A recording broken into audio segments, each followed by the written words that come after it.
Thank you. Yeah, yeah.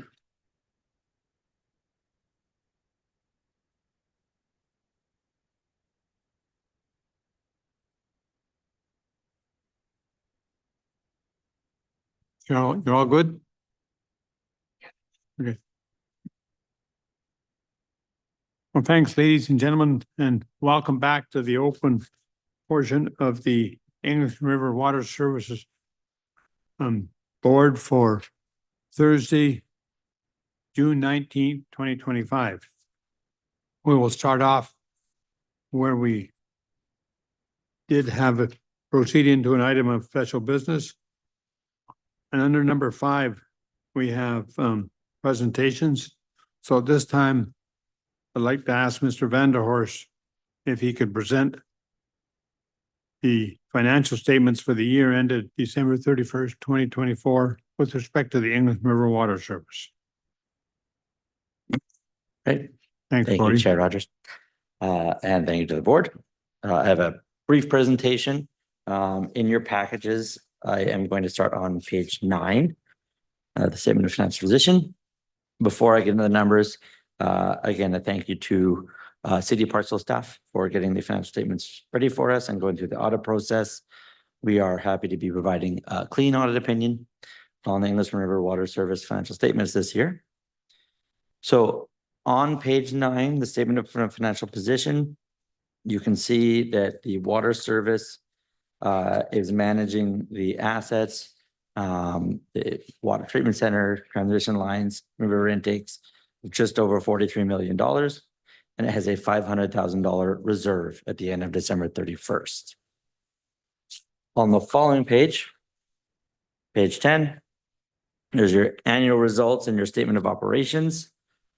Total expenses for the year of $1,555,000, spread between administration, 261, operations, 877, maintenance, 247, and minor capital spending of 169. And then the joint ventures, the City of Parksville and the Regional District contributed $1,794,000. The difference between the joint venture contributions and the annual expenses going into the reserve to bring it up to the $500,000 mark. And that's it. I'm happy to answer any questions if there are any from the board. So are there any questions, Mr. Vanderhorst? Councillor Grants. Sure. Through the chair to our delegation, thank you, Corey, again for your work. In terms of the estimate of the value of the capital assets, all right, I assume those are they seem flat, but I guess they go up in terms of the cost to replace, but they also go down in terms of depreciation potentially. So is it just kind of treated as a wash? Yeah, that's a really great comment. So there's sort of two things going on there, Councillor, that I'll draw your attention. And actually on page 12, you can see the breakdown of the assets there between the water treatment plant intake and some of the transmission lines. So one is there is very minor capital spending throughout the year. It's actually the only thing that goes up is some equipment at the treatment plant, about $38,000. The other part of that is that we don't actually take the depreciation on the assets here in the joint venture. So as the regional district and the city bring in their share of the joint venture, they'll account for it and take depreciation there. But here we're just showing the total historical cost of those assets. And, you know, the water treatment plant is one of the newer assets there that would be more closer to replacement. Some of the older assets that are in there, some of the transition line and river intakes, that would be where the replacement costs would be a lot higher than what you see here. Yeah. Great. Thank you. Yep. Okay. Any other questions? Yeah, I'm good myself. So Okay. anyhow, thanks, Corey. Thank you, Chair.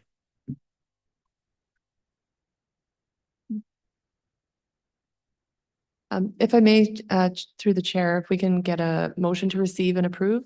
Yeah, just kidding. Thank you. So do I have a mover and a second for the recommendation that the Englishman River Water Service audited financial statements for the year ended December 31st, 2024 be received for information? And two, that the 2024 audited financial statements be accepted as presented and approved. Moved by Councillor Grenz, seconded by Councillor Woods. All those in favor? Okay, that motion is passed unanimously. So also following under presentations, we have a presentation from Kerr, Leidal, Water Use Planning and Management Study, a verbal presentation.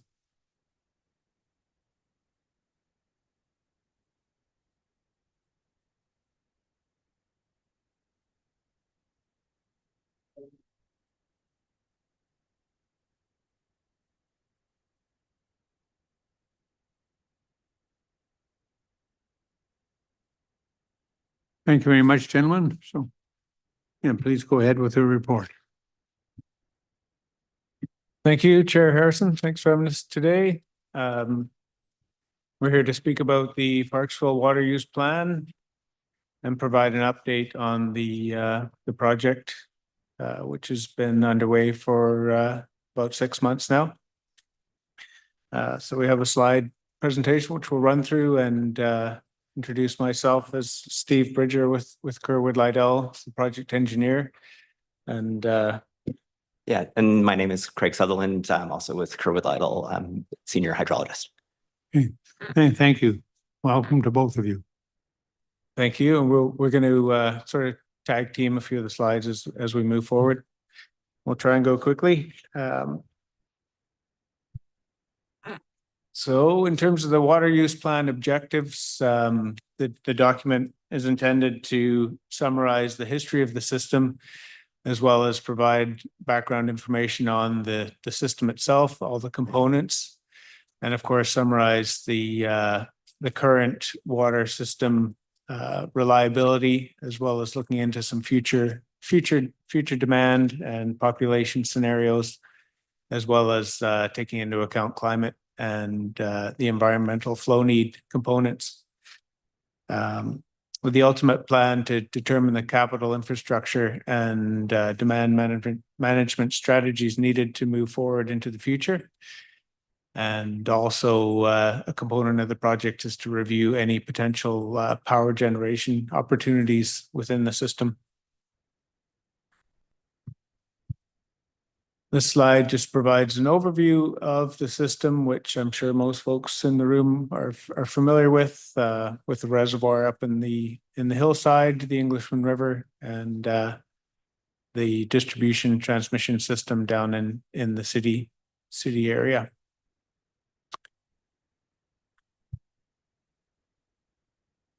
Here we have an overview of the watershed area, the entire Englishman River watershed area, with the Arrowsmith Lake Dam highlighted.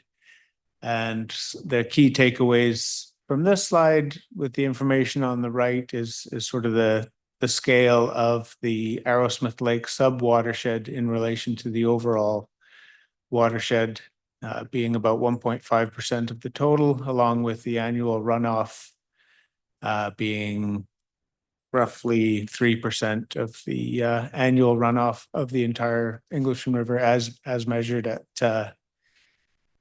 the Water Survey Canada gauge at the highway in the city. And pass it over to Craig. Yeah, great. Thanks, Steve.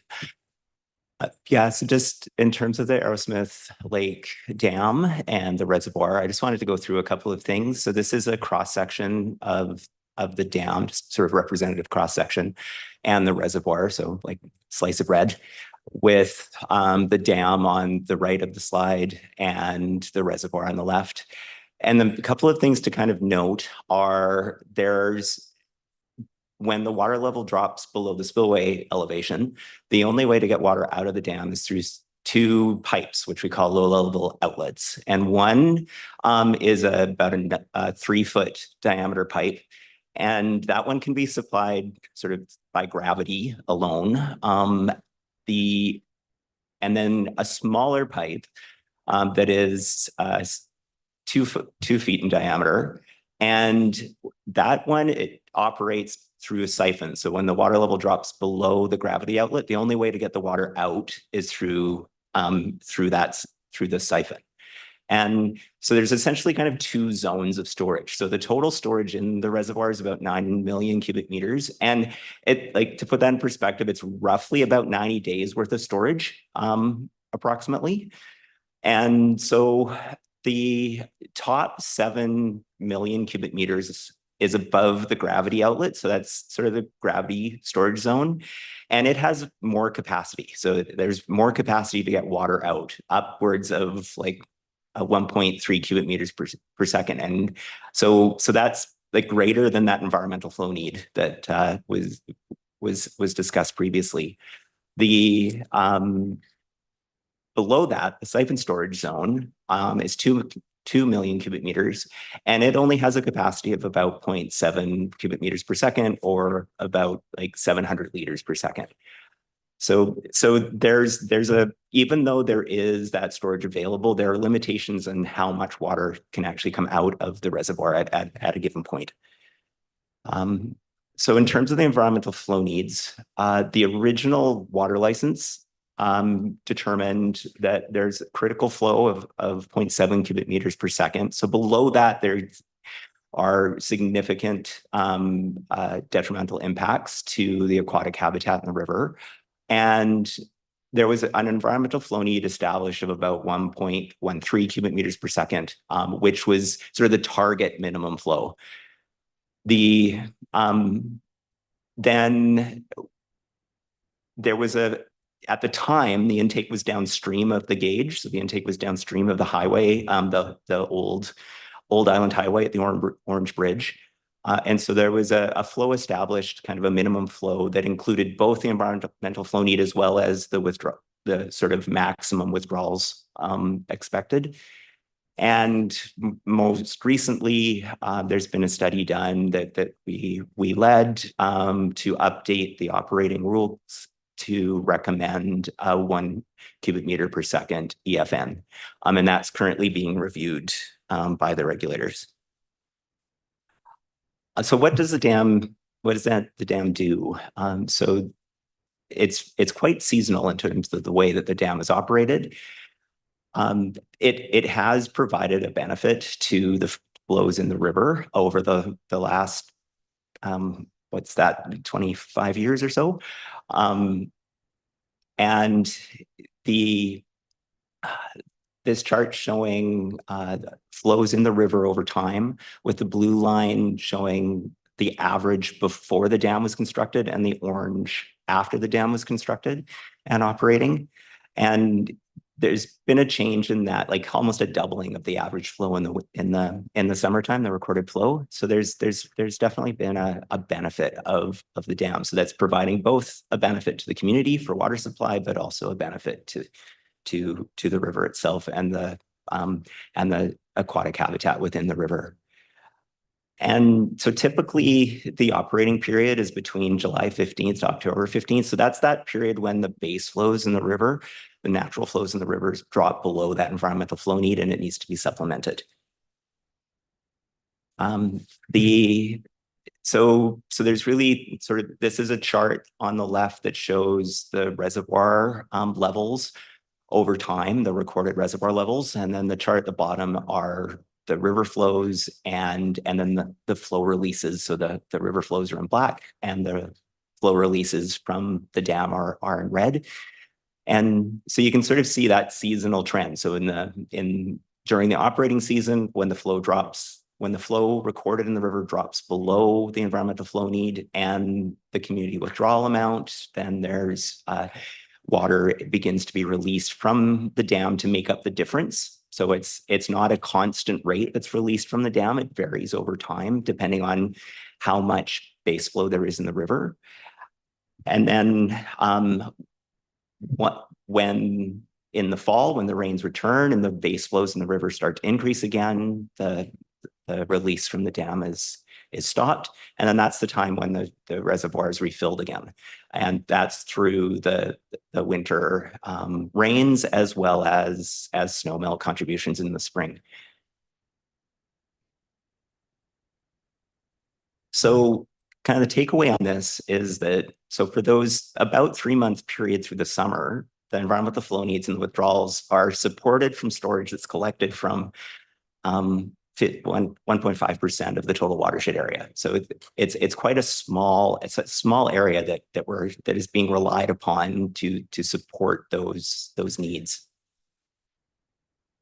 And as an example of that, this is just from 2008 and 2009, when there were sort of 2 back-to-back dry years. And that in that winter, the reservoir didn't refill because it was a dry winter. And so the chart on the left is showing the total volume in millions of cubic meters during the non-operating period. So you can see, like, there's, in terms of a total volume, there's lots of flow in the river, with the 1.8 and the 0.14 being the amount that's being withdrawn at the treatment plant, and then an estimate of what's being withdrawn by the other water users, license holders in the watershed, just based on their water license, their licensed limits. And on the right-hand side is through that operating period. With the blue is the base flow in the river. And the red is the contribution of the dam to the environmental flow needs. So you can see how, like, that the relative proportions between the volumes in the river naturally and the amount that's coming from the dam. And then the 1.2 is the amount from the community withdrawal. So it's about a 5-to-1. So there's a 5-to-1 ratio between the amount that's being released from the dam for environmental flow needs to how much is being used by the community.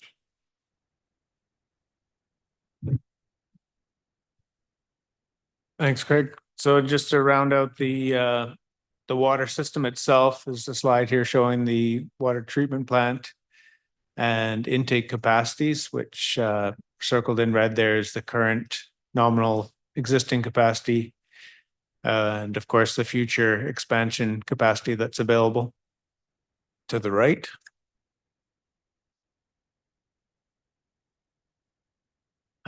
This slide is showing the daily source flow within the system to all the users over the period between 2021 and 2023, and you can see the sort of seasonal pattern that Craig spoke to there as well, in terms of this peaks in the summer when water use is higher, and then the troughs in the wintertime when the demand is lower. And the blue, of course, is the water treatment plant, which is the bulk of the system, and we've included the Parksville well supply as well as Nanoose Bay to look at it holistically. This one is the similar information summarized on an annual volume basis. And again, here it's the bulk of the supply, as we see it in blue, is from the water treatment plant.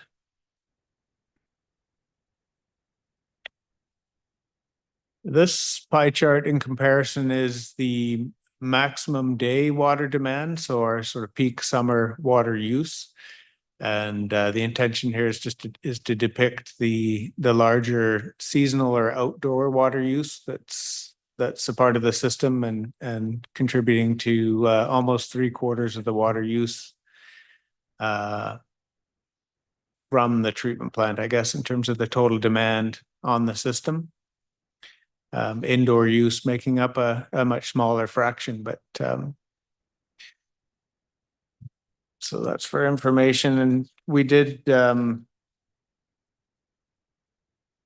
I guess, yeah, this slide was intended to speak to demand, seasonal water use demand as well, which we're looking at as part of the project. So in terms of an overview of the overall plan for the water use plan project, this slide shows a schematic of the various report sections that will be populated, some of which have been completed in draft as we work from left to right, showing the data collection and model inputs, the various components, and then the sort of tools within the middle, which is the water supply hydrologic model and demand forecast model, and feeding over into to the right, where we're developing estimates of the water supply reliability using the water balance model. And circled in red is the stage where we're at now, which is assessing the various scenarios to assess the system going into the future, as well as obviously looking at the status quo, which would be today, and ultimate plan to provide the holistic document that looks at the life cycle analysis for future projects, as well as O&M costs going forward. Back over to Craig. Yeah, great. Thanks, Steve. So in that previous slide, we talked a little bit about some of the work that we have been doing with regards to some of the modeling work and the water balance. So that we've developed a model that looks at how much water is coming into the Arrowsmith Lake watershed, how much is contributing from the remainder of the watershed. And that model's we've compared the results of that model to recorded data, and we're happy with its performance. And so we're using that to then look at, okay, what is the historical reliability? How well has the dam been operating and would have operated had it been in place before 2000? So we've extended sort of its operation backwards to extend the period that we can sort of consider its reliability. And that's allowed us to look at a couple of periods. There was a period in the mid 1980s where there was a series of 3 years that had below average inflow throughout the year. And so we've been able to look at that period, as well as another period that was in the mid 1990s as well, just to look at how well would the dam have functioned and been able to supply the community had it been in place during those times. And so the chart on the top is the non-operating period, and it's the orange line is showing the modeled annual maximum water level, and then the chart on the bottom is the showing during the operating period how low is the water level in the reservoir being drawn down. And so you can see that sort of through that period, the model is showing that those few years with the below average inflow, that the reservoir would not have refilled, and it would have taken a few years for it to then refill again. And so what this is really telling us is that it's the inflow to the reservoir that in the winter that's sort of limiting its reliability. There's quite a bit of if the reservoir is full every year, then there is enough water in there to be able to supply the current community needs and the environmental flow needs. It's those years where we get a dry winter and the reservoir doesn't refill is when there are concerns. As we start, we're starting this process now, but as we start to look into how that's going to change in the future, our expectation is that there's more variability year to year, and there will be more of those periods where we have lower flows in the winter. There'll be lots of years where there's lots of inflow in the winter, but there'll also be more years where there's less inflow in the winter as well. So just in terms of its current reliability, and this is looking over that longer period, we're expecting it's around 8 out of 10 years in terms of its reliability on average at the moment. So be able to support the EFN and its community withdrawals about 8 out of 10 years. This is assuming that not implementing stage 3 or stage 4 watering restrictions. So just stage 1 and stage 2. Considering stage 3 and stage 4 would really be there for emergency situations to get you through those other years. That for the current situation, we'll need to look into the future on this, but there's about a deficit of about 1.2 million cubic meters roughly that would need to be supplement to be able to get through those drier periods.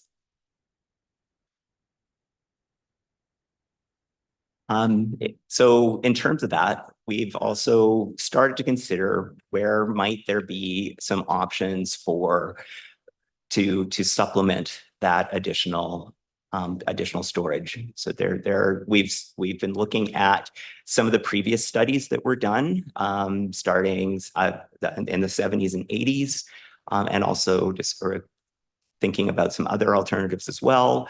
So ones that we're considering currently are Fishtail Lake, which is in the in the watershed immediately upstream of Arrowsmith Lake. It also has a relatively small catchment, and then also Shelton and Healy Lakes, which are at the headwaters of the South Englishman River.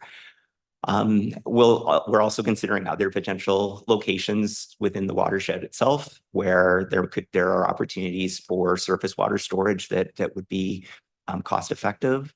Alternative storage along the main stem of the Englishman River, and then also groundwater. So just in terms of some of the initial considerations for future sources are the Arrowsmith Lake has limited capacity to support additional storage just because of its relatively small watershed area. That Healy and Shelton Lakes, sort of at a first estimate, would be about like a 4 to 5 meter high dam. It's about 250 meters long. It has relatively easy access, but it's from the Nanaimo Lakes side. Constructing a dam there, in terms of licensing that dam and getting permission, there would be an environmental flow need requirement to support the South Englishman River. So there would be additional storage needed for that, and there'd also need to be considerations around environmental impacts to the lake and this lakeshore and impacts to forestry lands. The majority of the watershed are privately held forest lands. Fishtail Lake, just for comparison, would be about 10-meter high dam and about 50 meters long. It would be difficult to access. There's not easy access up there right now, but it would also probably have lower environmental flow need requirements than Healy or Shelton, just given its relatively small watershed area and its sort of short and inaccessible tributary down to the main stem of the Englishman River. So the environmental flow rates requirements for that would be less. Other surface water sites, we'll look at some other sites around the watershed and do an options comparison between those.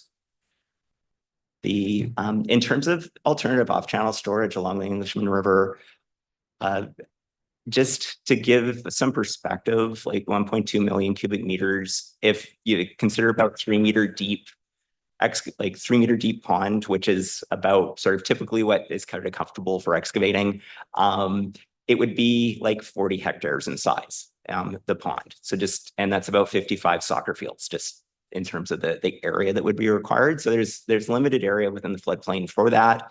It would have impacts on riparian vegetation, and there's also land ownership. It does have the potential to supplement base flows, but it's difficult to quantify and difficult to rely on. And so protecting and enhancing wetlands and riparian zones is a benefit, but it's not something to rely on. And then additional groundwater to support the community supply, that's another consideration that we'll look into. And then also opportunities for regional supply.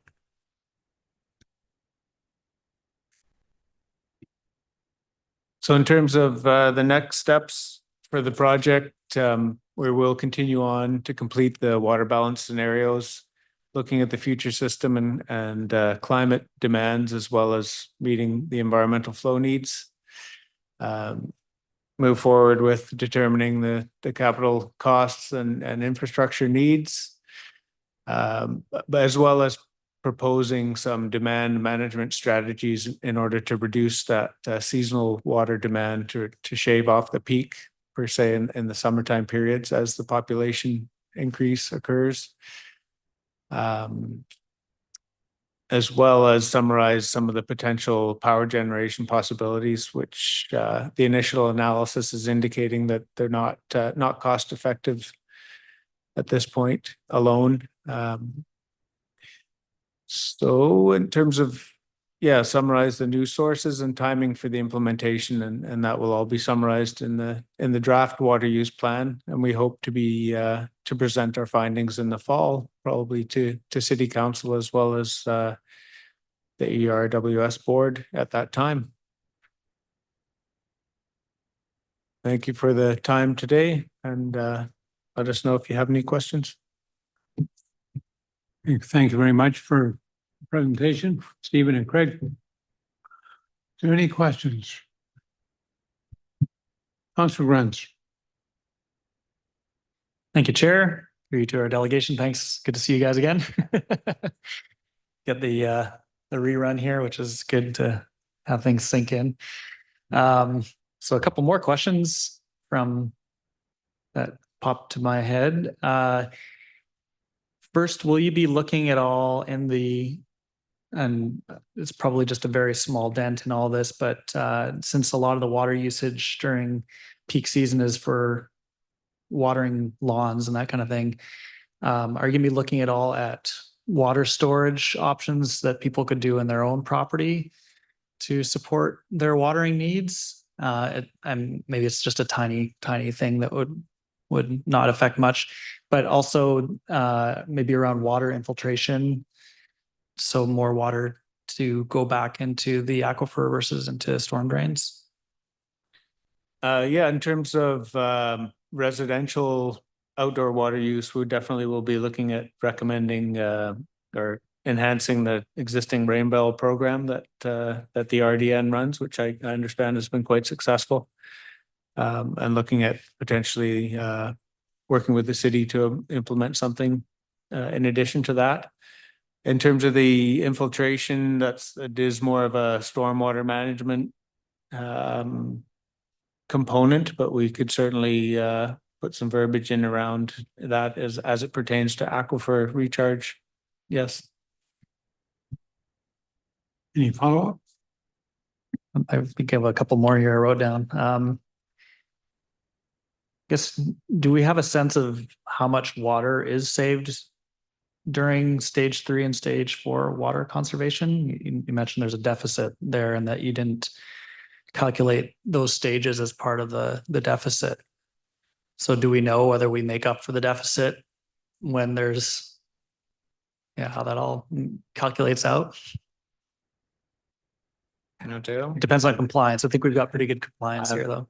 Yeah, we do. We do have an understanding of what that number is. I don't have it off the top of my head, but it is something that we're going to consider in terms of what the benefit of stage 3 and stage 4 is on the reliability. So we will look into that as well in terms of like what's the improvement in the reliability when stage 3 and stage 4 are implemented.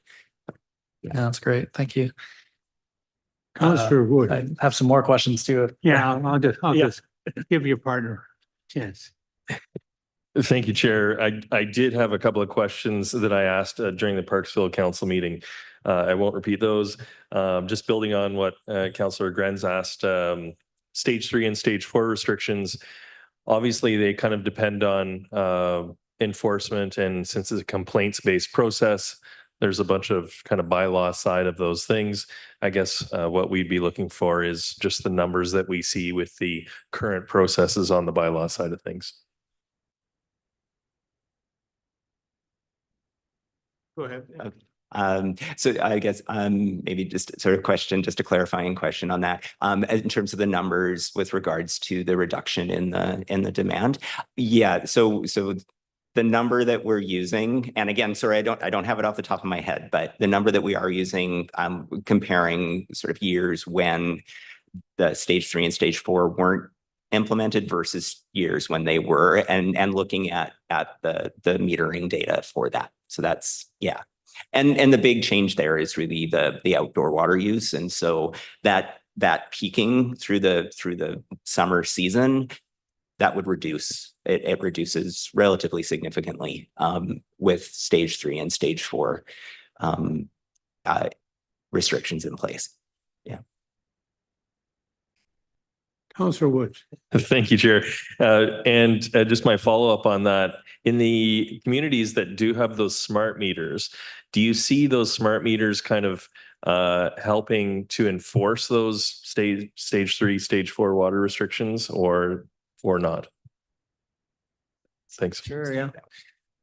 I would assume yes. I mean, we don't have direct information on that per se, but it all depends how the smart meters are managed and where they report back to you. I think it's similar parallel to sort of the BC Hydro Power Smart type setup with smart meters where maybe you could set it up so you get an alert if your water use is over a certain threshold or something like that. Yeah, but no. Yep. Yeah, Marie. We have some experience with that. We have 3 water systems that have smart meters on them. And one of them is in quasi-permanent stage 4. And we're on them like rabid dogs, I would say. There's only 5 people in that water system, so it's not hard to do. Yeah, so we get a reading from the smart meter, not quite hourly, pretty close to hourly. And the one guy I'm gonna have an angry conversation with today, you can see he's running his irrigation 3 times a day. You can see when he runs it, he's using an absurd amount of water. So you know, the presentation of the data from the smart meters is really easy to watch. You can set it up so that it tells you these are the properties you need to go look at. And yeah, it's a very powerful tool. I mean, not initially aimed at that kind of enforcement. We're looking for leak detection is really what we have them there for, but in the one small water system, it's a bit of a crisis, so it's a good tool. Yeah. No, you go ahead. Thank you, Chair. I guess maybe before I go to my other question, on the smart meters, presumably then it allows for maybe tiered pricing and that kind of thing that BC Hydro does as well. And so if people do really want to water their lawn, they can just pay for it and maybe pay at a higher tier. But I hear from, you know, the community, there are people who want to have a green lawn. And so a lot of it is communication and just the type of people who really want to have a golf course type lawn and those who let it go brown. So I guess maybe that's not a question, but maybe just some random thoughts. I do know that that there's an ASR study happening. I think that's in your area, right, Bob? And is that something that is being looked at as part of this as well, aquifer storage and recovery as an option, or do you have any thoughts on that at all? Or maybe the chair does? No, I won't make any comment on it from this point of view, but if neither of these gentlemen want to, Murray could just make a brief comment on that. ASR.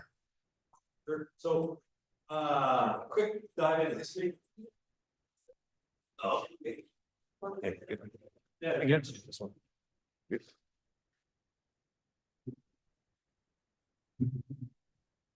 I'm not Sylvia, despite what this says.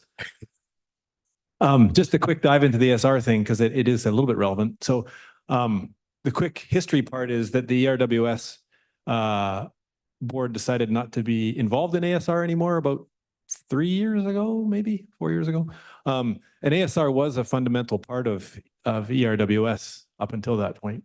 So it was abandoned by ERWS, but we took it on in the RDN in the Noose water system, and we've been working away at that.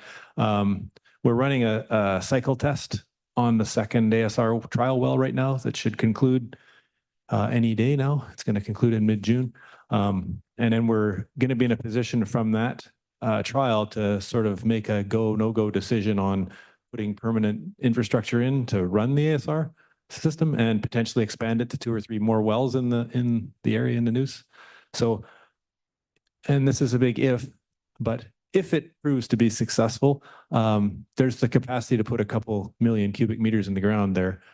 And, you know, I think a lot of things have to happen between now and then, but I think we need to get back into a position where we can talk to the ERWS about that rather than sort of, hoarding it to ourselves in the area E. So too early to tell whether that's going to be effective yet, but it has certainly some potential. And we hope to make a decision on that August, September this year as to where we're going to go with it, just to fit in with our budgeting requirements for next year. Thank you. I don't know if you Yeah, folks have just- any thoughts on that at all. Yeah, thanks, Murray. And just on that, so yeah, the ASR, as part of looking at the longer term with respect to storage capacity, reservoirs, et cetera, had the potential, as Murray's referenced, is certainly worthwhile enough for me as director for Area E to support that project and to require to put forward the funding where it's available. But the magnitude of that will depend on just the amount of water we'll be able to store, the infrastructure that it would require, and its long-term capacity to serve the area. And that would impact at what point we want to come to ERWS and to see if you want to join back into the consideration of ASR. So there's certainly something at this point seems to indicate enough potential. So, yeah. So, yeah. Any more questions? The two gentlemen. So before we am allowed to go, so. Well, thanks very much for your presentation and and one thing I would ask if the copy of your presentation, if you can have it made available for the members of this committee. These fellows probably already have it from their council meeting and so on, but I would certainly like to have that available. Okay, thank you very much. And it doesn't have it in my cheat sheets here, Kiva, but do I need a motion to accept this report from AWL? Yeah.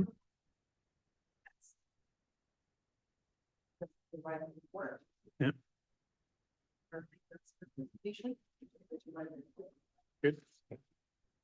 Thank you. Thank you.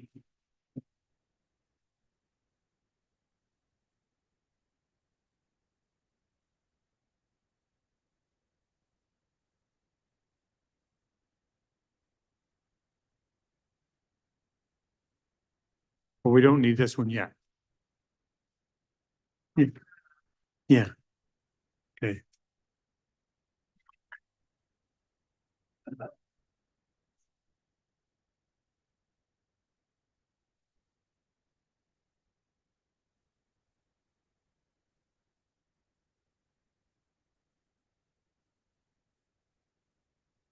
So moving on to number 6, reports. And we've got 2 reports.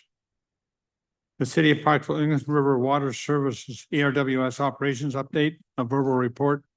And Murray, you're presenting this? Well, thanks very much. Sure. Thanks. And apologize, I'm going to run through this fairly quickly because I'm late for my next appointment, but I think we'll be able to make some progress here. Oh, and by the way, thanks to Barb putting this all together. She did all the work. I'm just delivering it on their behalf. So the first chart here looks at who used the water that we're pulling out of ERWS. And you can see that the RDN percentage is hovering around 30%. So we're happy to be able to take advantage of that and of course pay our share, since that's a little bit more than the capital apportionment in the joint venture. This graph talks a little bit to the question that somebody had in the KWL presentation, but it looks at, what happens when we get into water conservation levels. And it's interesting to think that for the last 4 straight years, RDN part of the system has been in stage 4 in the summer. So you have to go back quite a ways to get some non-stage 4 data. But we definitely see in both cases at the RDN and in the City of Parksville, a really pronounced change when we go to advanced stages of water conservation. The staged 1 and 2 thing happens every year always. That's kind of the baseline. You wouldn't want to predict much in the way of water conservation effect from that because it's always been that way. But certainly, there's some good data out there on how much water we don't use when we go into stage 3 and stage 4.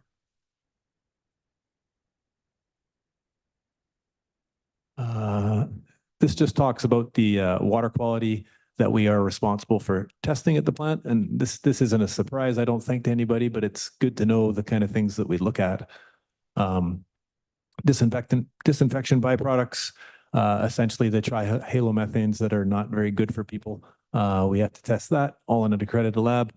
We obviously look for parasites, Cryptosporidium, Giardia. We don't want any of that in there. We test for that. And then we also do what's called the full spectrum analysis that looks at metals and other microbiology, which we do twice a year at a lab. We do that more frequently in our own labs, not the metal analysis, but the bacterial stuff. Coliform and E. coli are not our friends in water, so we test that a lot. And, you know, all of our testing has been, what's the word? The results of all of our testing have been really good. Like, we haven't failed any of our tests that are done by accredited labs. So we're quite comfortable with the quality of the water that we're generating at the plant. A couple of slides on what's going on in projects. And I think we'll have a more detailed conversation. Mike will present some stuff on the details of some of the bigger projects, but things of note, the 5-year fish monitoring program that we're required to do as part of our license. I'll talk about that a little bit on the next slide. You just heard about the water study. The other items Mike will talk about a little bit later. And then on the O&M front, we've got a lot better at lockout and confined space entry in the plant with time to strengthen those procedures. We've done a bunch of video inspection, looking at all the things that are hard to see without using video inspection, and everything seems good. And in general, there's been an awful lot of optimization at the plant, which Kiva alluded to earlier. Given what we have to run, the guys are doing a fantastic job of making it work. And I think I said earlier, you know, we've gone from a program of frequent reactive shutdowns in the plant to very, I'll call them calm, proactive shutdowns when we get into, you know, big storm events, for instance, and other things like that. So yeah, the operation of the plant is much better these days. And just a bit of detail on the fish monitoring. We still have another year to go on this. It's a 5-year requirement of our license. And the findings are listed at the bottom there from 2024. Really, the only thing I think that's super relevant to why we're doing this is the last 2 bullets. So the fish habitat losses were smaller than what was predicted, and we've seen no fish impingement. So those are 2 of the main sort of objects of this. Obviously, the temperature of the water and all that is important, but we don't have as much to do with that.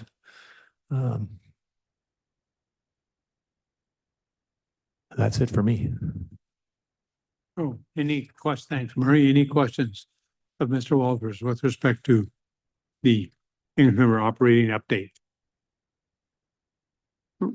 Okay, thanks very much, Murray. Oh, Murray, just one question. Looking at the quality of water, and one thing I was looking at the earlier presentation, and not to keep you later for your next meeting. When water is coming out from that lower level behind the dam, when you have to do siphoned water, is there any difference in the quality of the water that is taken at the intake than when it's coming from a different level from within the lake, the other outfeed? I'll say we haven't observed any difference. So we haven't observed any difference from the plant perspective. You know, the big difference I think you notice as the summer goes by, and I don't think it's directly related to which outlet we're using, but the water temperature gets real high. And that has an impact on the ability of the plant to function. So, you know, the ultrafiltration and that sort of process works a lot better or is quite it varies with the temperature of the water. So that's the big thing that you see as we get less and less water in the dam, the water gets warmer and warmer. So. Yeah, okay. So because I would think though, with that's just because the amount of water left in the lake. And so that whole water body would fill up of what's left in there. Yeah, okay, thank you. Okay. Okay, no further questions? Under reports. The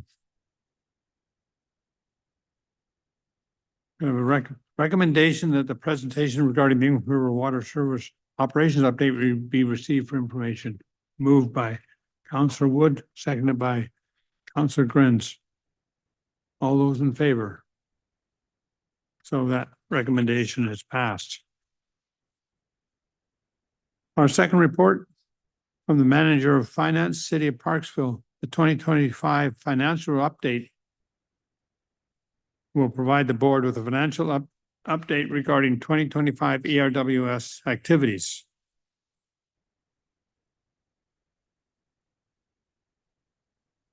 Can I make a motion before you get this report?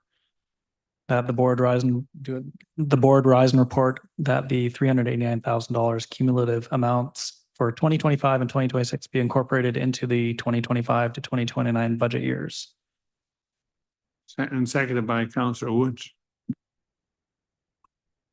And just why is that at this point of the? If I may, through the chair, just so that we can have Marley's presentation on the financial plan. So the board needs to approve that amount being added into the financial plan. Prior to us hearing the report. Yes. Okay. All those in favor? Any opposed? That motion carries. Okay, thank you. Thank you. So Mike and I are going to tag team this presentation. Mike has a couple slides to share with you with project status updates on the minor capital and capital projects. And then I'll follow with a couple slides summarizing that data, which is necessitating the recommendations for the proposed amendments to the 25 to 29 financial plan. I just want to reiterate that these are based on our best estimates at this time. And by the time we bring forward the amended financial plan later this year, we hope to have more refined amounts. I'll pass it off to Mike. Okay, thank you. I'll do a quick update here on the minor capital projects as well as the capital projects that we're currently undertaking in 2025. So the chemical room audit is completed. We didn't have a budget for it in 2025 and we're forecasting about $45,000 in 2025. The reason for this was that at the time the budget was created, we thought that the audit would be complete in 2024, but was not completed until spring of 2025.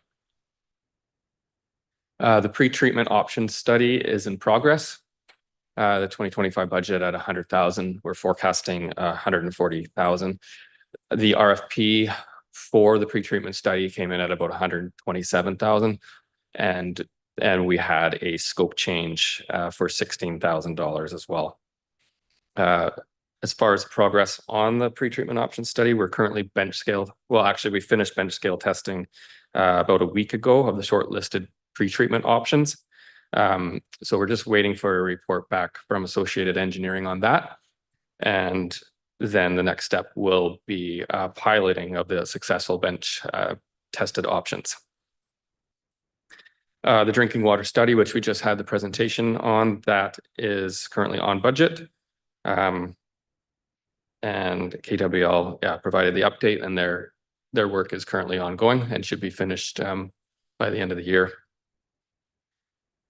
So please refer to Appendix A in the report. There's a summary of the minor capital amounts there.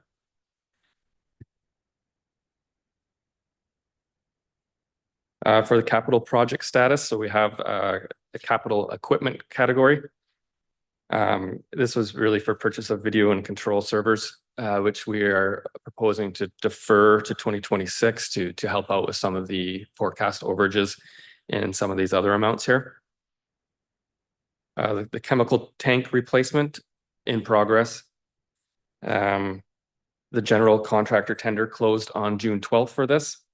We're in the process of evaluating the bids right now and hoping to select a general contractor probably in the upcoming weeks here. The tank itself was purchased on June 5th. Expected delivery of that is 12 to 14 weeks, so it puts us into September, October there. We received the construction permit from Island Health today. And expected installation is expected in the fall. So we want to coincide that with when the high water usage drops down and won't be as big of an impact to the plant for construction. Most recent cost estimates for this project have come in less than forecast, but right now we've kept this higher forecast in place until the project progresses a little bit further, just to hedge against any price increases or unexpected scope changes. Costs for major components, though, are coming in lower than expected, so that's good news. The pre-treatment design, so that work was scheduled for 2025, but since the pre-treatment study is not anticipated to be complete until close to the end of the year, we need to defer that until 2026.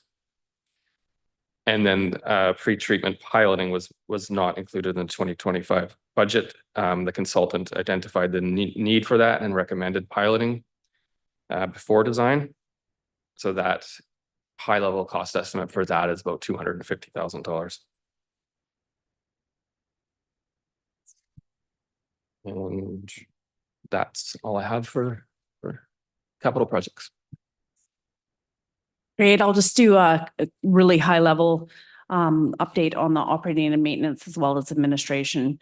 So as was mentioned before, by Murray, you get, he provided an update as well as you receive the monthly email updates, the one-pagers on the activities. Overall, the administration, operating and maintenance activities are within budget year to date. We have had some cost savings in property insurance as we had a change in the provider of that, as well as a little bit of savings on staffing with the current vacancy of the manager. And I should say those savings are also offsetting some unexpected maintenance item costs on the maintenance side. So to summarize, the changes required as a result of the projects that Mike was discussing. This slide kind of shows what the recommendations that are in the agenda in the report are doing. So we're taking funds from capital equipment, moving them to the chemical room safety audit. So that's 45,000.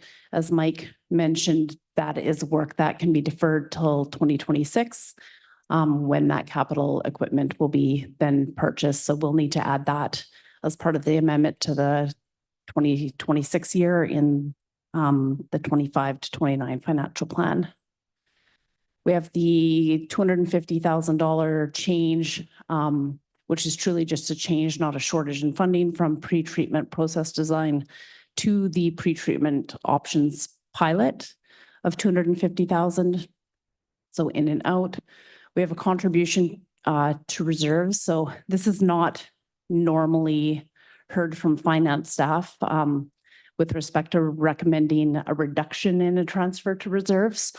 But in this case, just due to the current economic climate and with these projects being in the early phase, it's a way to limit the risk of requiring an increase to the budgeted joint venture contributions for 2025. So we are recommending two changes there so that we're reducing the amount of the contribution to reserves in order to fund additional consulting fees related to the pretreatment options, as well as the chemical tank replacement, the $120,000 variance there.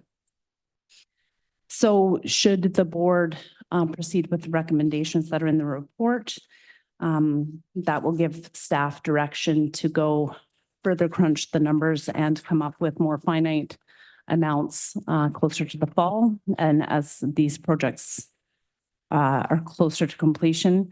So we would then bring forward an amended financial plan bylaw at likely the next meeting. So that's usually held in October. And like I mentioned, we should have more finite numbers at that time. So this is just a slide just to remind myself to ask if there's any questions. And I do have the recommendations listed on further slides if you want to see those, if you're not looking directly at the report. Yeah, thanks. And if there are there any questions before we proceed on to the recommendations? No? Well, let's just proceed on to that slide. Great. Thank Yeah, you. there's actually 3 slides because there's a lot of recommendations. So there are 5 of them. The first one, just that the update be received. The second deals specifically with that last slide. So it's the summary of the amounts that we're looking to have amended in the 2025 to 2029 financial plan. The third deals with the just basically directing that the financial plan be amended to reflect the preliminary reallocations. And then the fourth one is, given the uncertainty in the current economic environment, as I discussed, that the management committee be given the discretion to approve the reallocation of the remaining plan contribution to the future expenditures reserve. So that would be approximately 240,000 just to be used as contingency funding. And our intent is that we hope to not need that. But for efficiency purposes, we are looking for the ability to use it if we need to. And then the fifth is just there was discussion at the management committee with respect to whether or not funding capital reserves should be done as part of the ERWS joint venture, or whether or not the joint venture partners should be doing that on their own ends within their own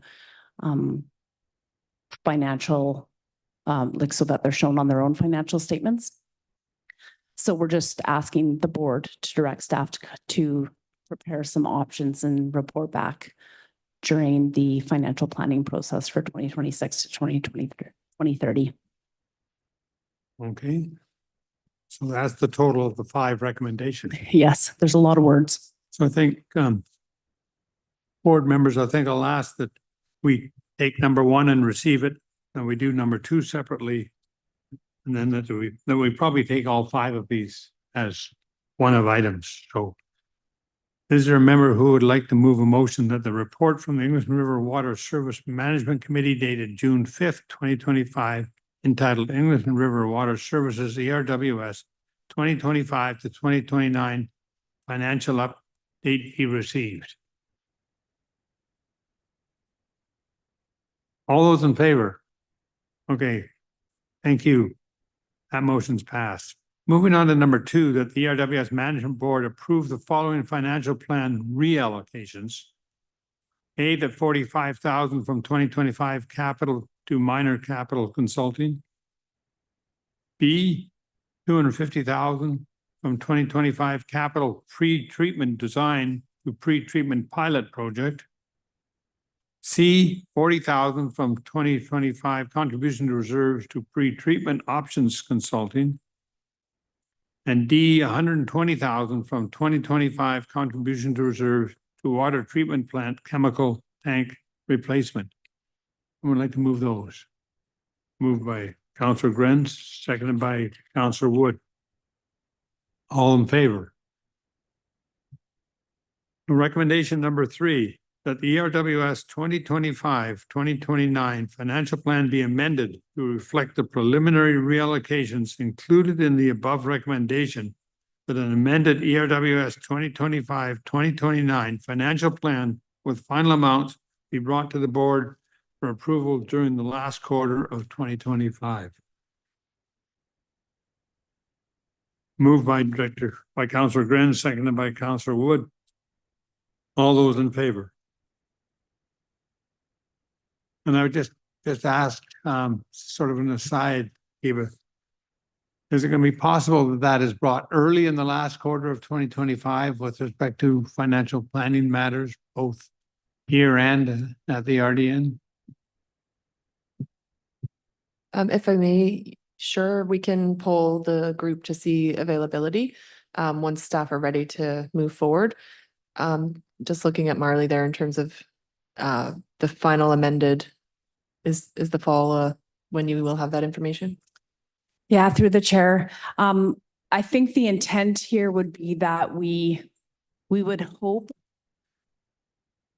that we may, one, not even need to use a portion of the transfer to reserves as these projects proceed and are closer to completion. We'll have more finite numbers. So some of these amendments, like the 250,000 pre-treatment, designed pre-treatment pilot study would still be required, but the net effect would be potentially less. So I think that that's why the intent would be to bring it forward at the normal fourth quarter meeting.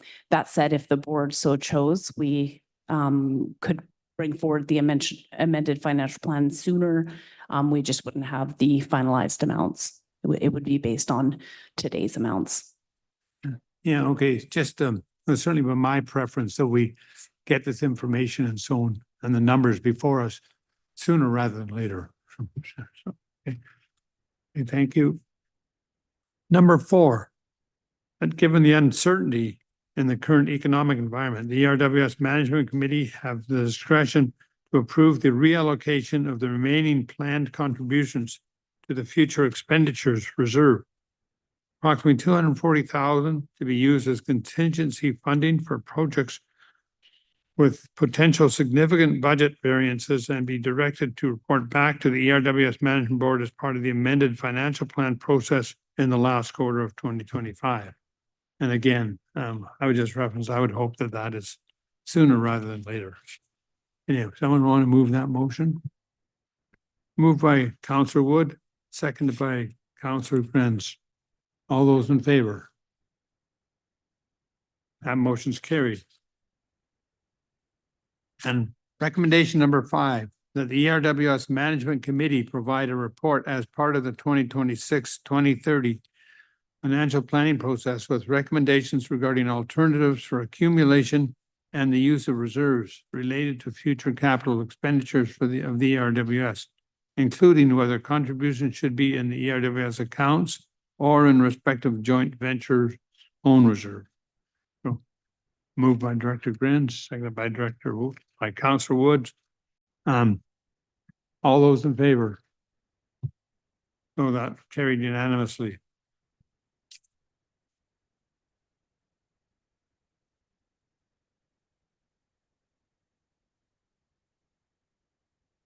Thanks very much for the financial reports.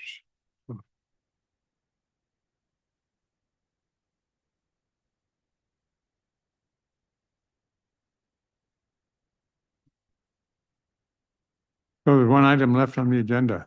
Who's going to move that? Adjournment.